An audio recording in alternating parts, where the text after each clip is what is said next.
Hello and welcome to taik18.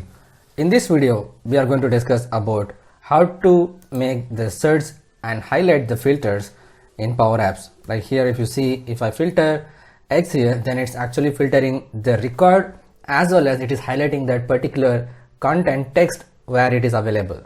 So even if I remove this here and if I try something like garlic, then it filters the data and show me the recipes wherever we are using garlic, and it also filters the food as well. So we are going to discuss about that in this video. If you are new to this channel or if you haven't subscribed yet, just click on the subscribe button and also press the bell icon to get the latest notifications. Now let's get started.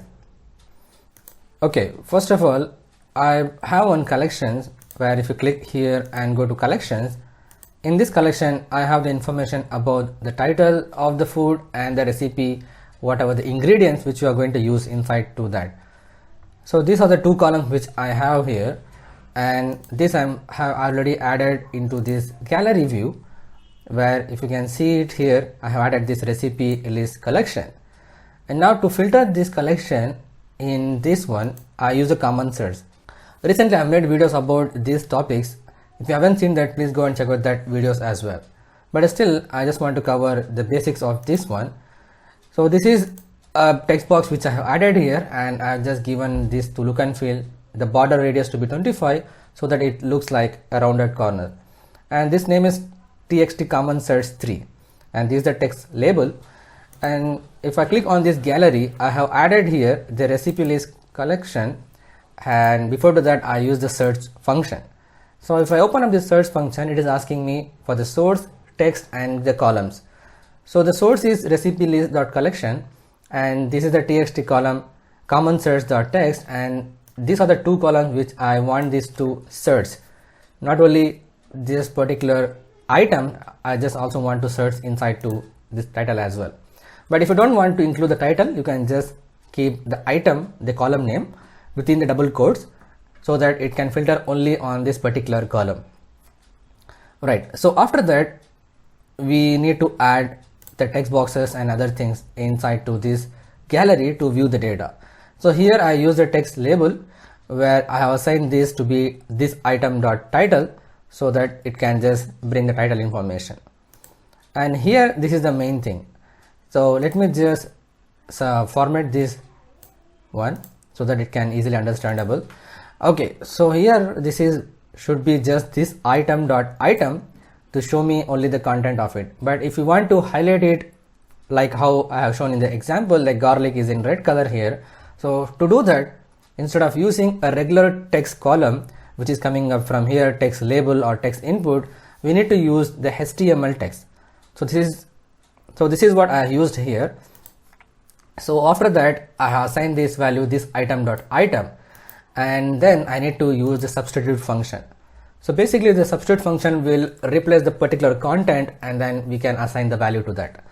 So substitute, it is asking me the text, so I am passing the whole text which is this item.item and comma the old text. The old text is basically what the user are searching, which is available on the common search 3 text box.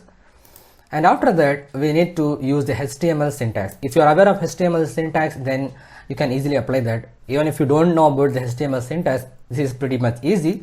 So within these brackets we have this B means bold and the font color. So we want the font color to be red, so the text will be bold and the red color also should be red. And we need to pass these two into double quote so that it's a text value which you are passing it to that. And here the txt column search.3 is actually the value which we are passing, and this has to be dynamic, so that's why I used this within after this and symbol. And at the end we need to close this because we have opened the bold and font here. So to close that we need to use this backslash and then font and backslash and then B to close the bold and font option in HTML. That's how the HTML syntax works. If you do so, then it highlights this value as how it is mentioned here. And let me just run again just to show you here. So if I remove this now, then I am able to get all the recipes here.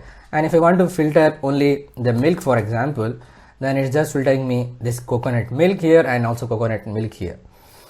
So if we want to search for something else like baking soda, so we have this baking soda and baking powder used in only one recipe. And what about the salt? Is almost used in all the recipes here if it is not a sweet recipe. Yeah, so this is how you can able to highlight and filter the data in Power Apps. If you like this video, just click on the big thumbs up button. If you are new to this channel or if you haven't subscribed yet, just click on the subscribe button and also press the bell icon to get the latest notifications. But make sure to turn on the notification on your devices. Share it with your friends and colleagues. If you have any queries and feedback, please let me know in the comment section below. Thanks for watching. Keep learning. See you in the next video.